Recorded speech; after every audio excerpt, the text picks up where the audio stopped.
இதற்கு பிறகும் வாழ முடியுமா என்று தெரியவில்லை. இதற்கு பிறகும் ஒரு இரவையாவது கடந்து விடலாமா என்றும் தெரியவில்லை. வலிமையாய் காணும் வழிகளை விட வார்த்தையால் வந்த வழிதான் கொடுமையாய் வலிக்கிறது. காயங்கள் இல்லாமல் இரத்தம் சொட்டுகிறது. கூர்மையான ஆயுதம் படாமல் கொடுமையான வார்த்தைகள் வெட்டுகிறது. தேகம் முழுவதும் சுடுநீரை கொட்டியது போல் இருக்கிறது. வார்த்தையால் வதைபடுகிறேன். புரியாத கணவனின் கோபத்தால் சிதைவடுகிறேன்.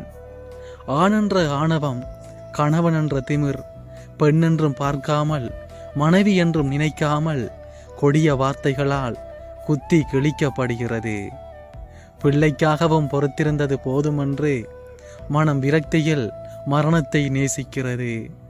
உயிரோடு இருப்பதால் தான் அருமை தெரியவில்லையோ என்று இதயம் அழுகிறது. தியாகங்கள் தெரியாது, நியாயங்கள் புரியாது. இத்தனைக்கு பிறகும் அமைதியின் காரணம் தெரியாது.